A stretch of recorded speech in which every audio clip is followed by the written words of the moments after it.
For this deck guide, we're going to be taking a look at a list that is actually not my own. Full credit for the list goes to Bruised by God. This is a list that they have played to the top of the ladder, the very, very top. Petrify has also used this list at the very top of the ladder as well. So it's a very effective list, and it's essentially just mid-range Demacia. I have featured a similar list in the past, but this one is, I think, trying to capitalize on a bunch of the cards that were recently adjusted in other decks being significantly weaker. And this deck, it's tried and true, was not really adjusted, so it finds itself in an elevated position after the most recent round of balance. So we're going to dive right in, and it's pretty standard, just like really good Demacia cards. Fleet Feather Tracker here, great one drop. It's obviously great because of the Challenger keyword, so when it gets Challenger, you can use it to trade up. When you combine it with something like War Chefs, then it can trade up even further. Sometimes this one drop can take out 3 and 4 drops in the middle parts of the game. So very effective. Bright Steel Protector, 3/2 body, means it can block fearsome units, gives an ally barrier, which is very nice. It's a very intimidating opener. If you can turn 1 tracker into a turn 2 Bright Steel to give the tracker both barrier and Challenger and then get the free trade, you find yourself most likely in an advantageous board position, and then you kind of just snowball from there. If you're coming from the Elder Scrolls Legends, this is a deck that is going to feel a lot like Mid-Sorcerer because you're just using quality bodies and barrier. It's not like Ward where it's going to stick around for multiple turns, but it's the same basic concepts. The one Purify, I'm a big fan of Purify. In many ways, I wish I could fit a second one in here. I think it's just a really good utility card, being able to use it on elusive units, on lifesteal units. There's a bunch of things that you can do, and it is what it is. But the list is, it's pretty tight, so 1 for now. Single combat.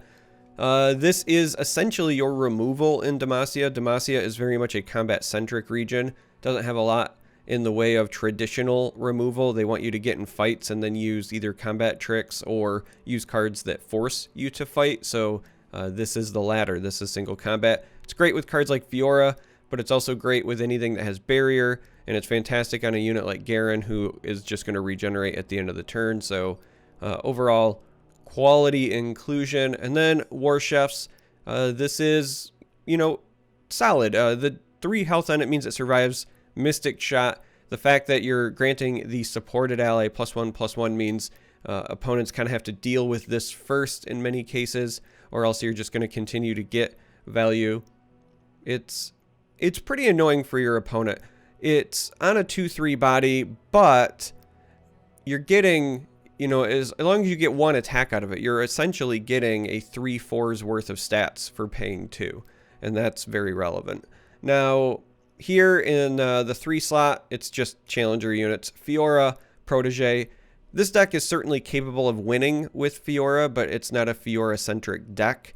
You've got multiple barriers in the list. You've got single combat. There is no Judgment in this list. That's another card besides Purify that I wish I could fit in, but it's so tight that I don't know what you take out for it.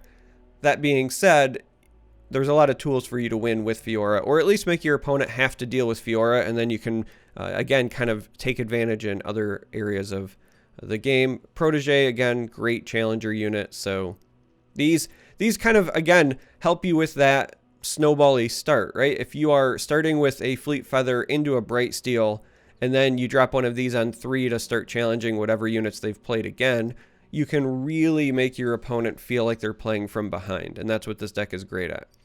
Also at 3, we have Prismatic Barrier. Again, lots of combat tricks.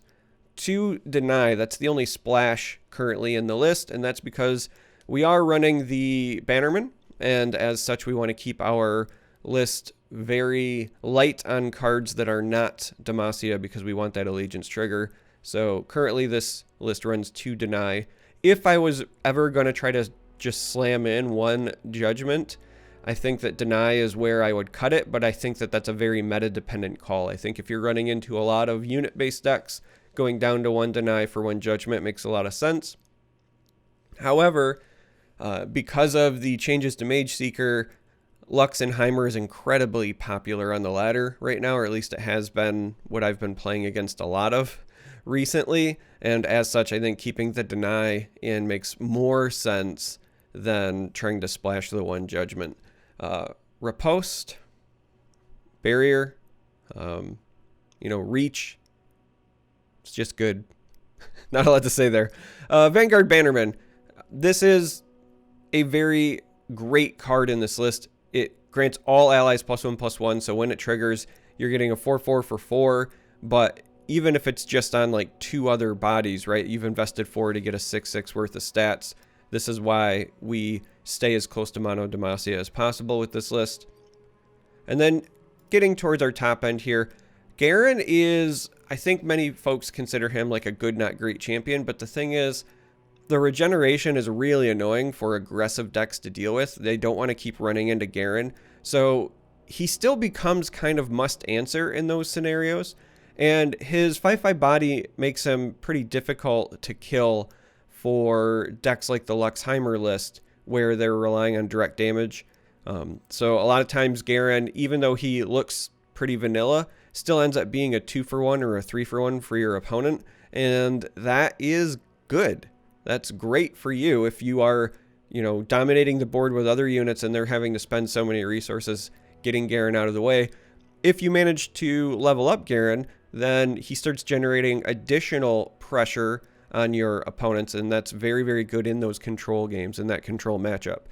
He's also, again, just a 5/5, but later on, if the Bannerman comes down or if he's swinging with Cytherea on the board, he starts to get a little bit bigger and a little bit bigger, and then suddenly he's a monster. So Garen is, I think, better than advertised. Don't sleep on him. Swift Wing Lancer, this is your like kind of top end removal. The challenger units in this list are essentially your removal. As I said before, Demacia doesn't really have straight removal. They have combat-based removal. They want you to get in fights.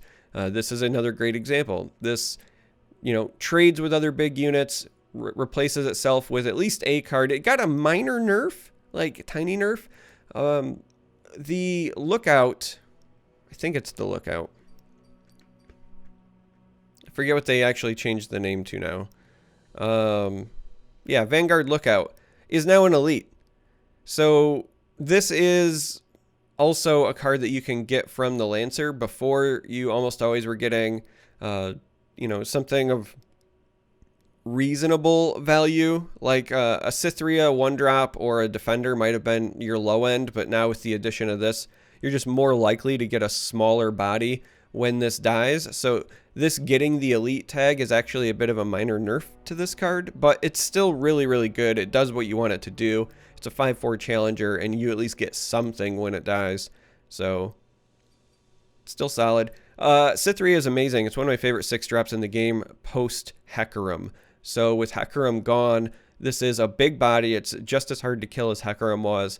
The 6 attack is incredibly relevant because that means it trades very well into other 5 and 6 drops and kills them. That's something Hecarim used to not be great at.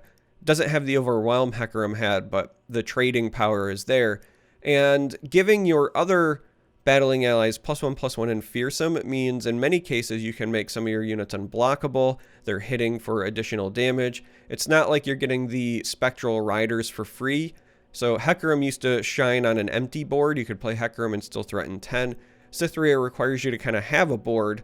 But the good news is that's what this deck is designed to do. If you're already at a place where you just don't have a board, Cytherea is likely failing you, and you've just probably lost the game at that point. So I'm a big fan. I think that she's a great 6-drop in the current meta. And then the final top end is Bright Steel. This is kind of like the Demacian Ledros in all reality. You play this, and if they don't have the answer for it. So we're Ledros, like, if they killed it, you kept playing Ledros over and over. But with this card, like, if they don't have the answer for it, then they just lose the game. On play, you give all allies barrier, but also on attack, you give all allies barrier. So every round, you're swinging, and your stuff is that much harder to kill. And you got this giant 9/9 on the board as well. This is just your closer. This is likely not going to be necessary. I'm going to be honest. A lot of times I think the game ends before this even comes down. However, if you get to the point where this is coming down, this will absolutely finish a game for you. But you don't want it clogging up your hand in the early game, so it's just a 1-of on the top end. And that's the list. So, as I said before, all credit goes to Bruised by God, their list, but we're going to go play one game so you can see it in action, get a feel for it, and we're going to do that now. Jumping into a game here, and it looks like we're going to end up against an aggressive list. If you see Lucian and then just Noxus, probably a pretty safe bet. We're going to try to find some 1 and 2 drops. Keep Fiora so we have something kind of early. Wow, that was not helpful.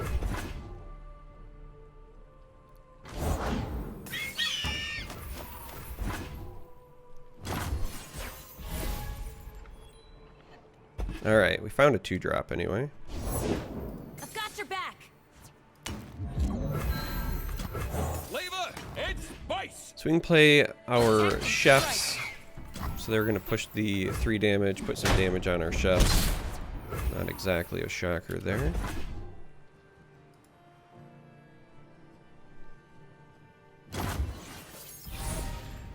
We're going to end up playing a Fiora and making some trades here, but I got a feeling that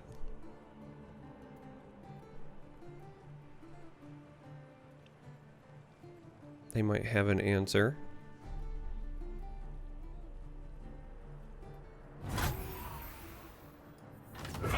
Alright, so we're going to do it this way.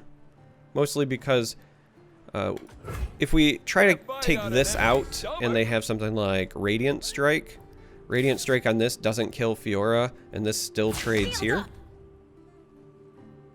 And judging by the crying on their side, I think they might have wanted us to walk into it. Radiant Strike here would have kept that alive, but...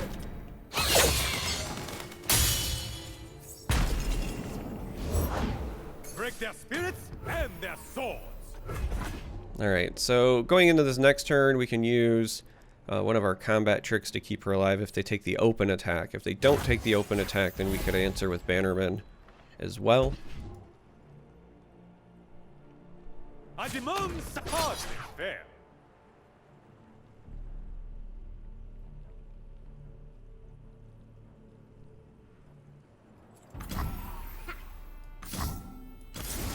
Your move.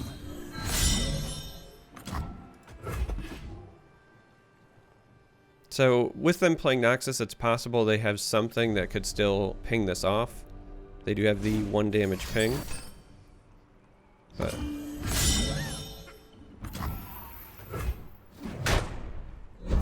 they instead choose to just trade barriers.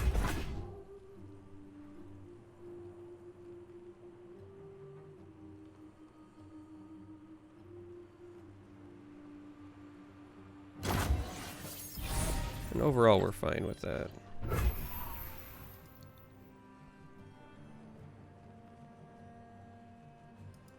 With the addition of both single combat and purify, we could try to challenge immediately right back into them. Or again, we could just play Bannerman and try to go that route.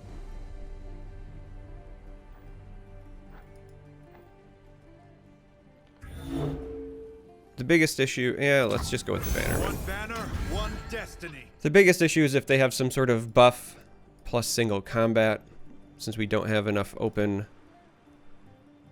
for our own barrier. But if they do that, as long as the buff isn't a barrier of its own, then we could try to single combat in that direction. I don't... Name of our land.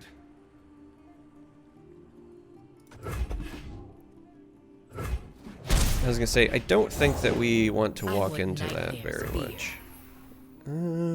Interesting. I think we'll pass here.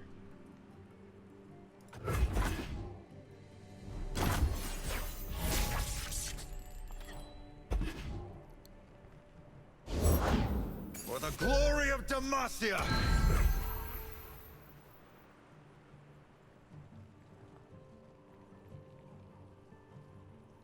If we play Garen, that leaves us with only 3. but it gives us a really sizable blocker.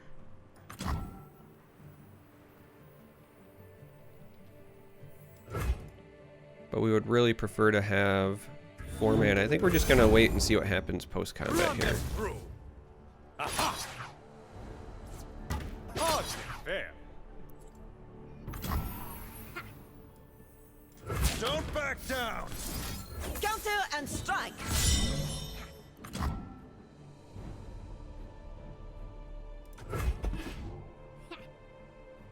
So we're gonna do this and see if they have another barrier. And then if they do, we can answer with a Purify on theirs.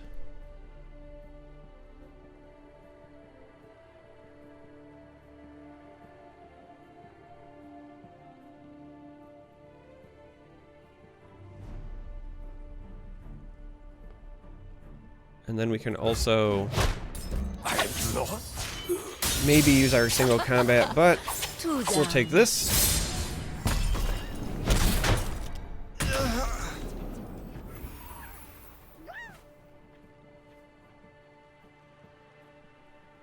Alright, so at this point, there's nothing. If they have a single combat of their own, there's like nothing we can do to stop it. We don't have another barrier in our hand, so we might as well She can. further develop. She's not impressed. All of our future Fioras are leveled up now anyway.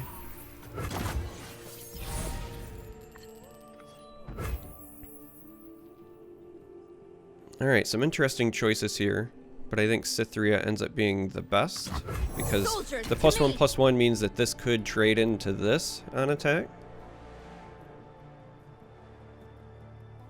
Or at least make them have to use some sort of combat trick.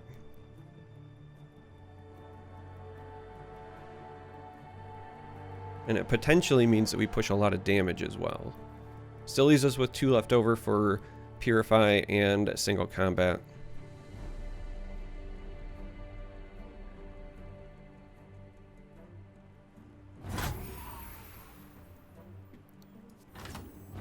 I demand satisfaction.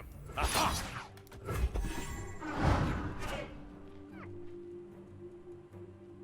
Now if they end up with a barrier here and we purify it. Oh, that's interesting. So if we purify this, it's not actually going to be taking out our Fiora.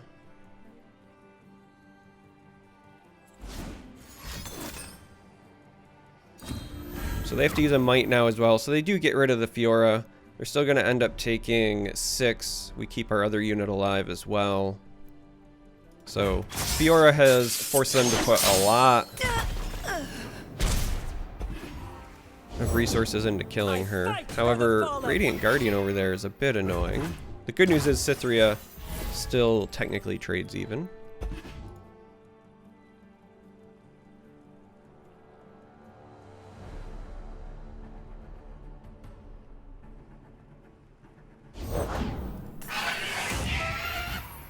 For justice, for Demacia.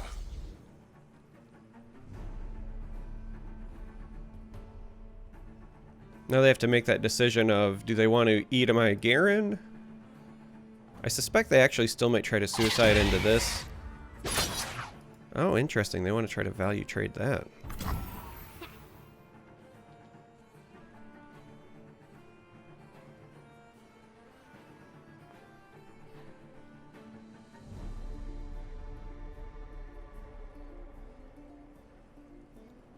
We could try to eat it with single combat between Cytherea and this, which would save this unit, but we really want Cytherea to hit this with the combat, I think.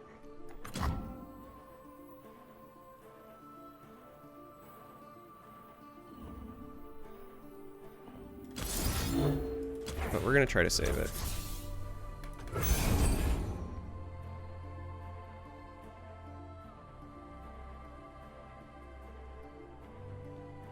As long as Garen survives, we'll have a judgment available going into next round. Which will be a pretty big deal.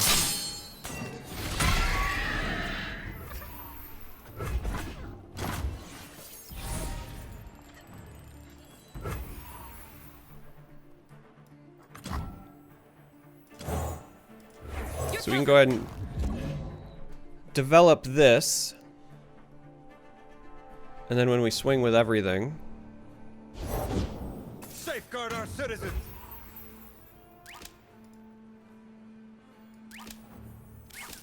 Follow my lead. we can pull this over here. Fair. So this threatens lethal Defend our banner. even before health gain. And then if they play something else, then we respond with judgment. There's no reason to invest the judgment ahead of time. And that's it. So there you have it. Bit of a slugfest there, but you can kind of see what the deck is meant to do. You just use your big bodies to fight for the board. Advance your position. You just try to win as many value trades as possible is what it comes down to. And it's a very good deck at doing that. So hopefully this helped or it gave you some ideas. And if you made it this far, thanks for watching.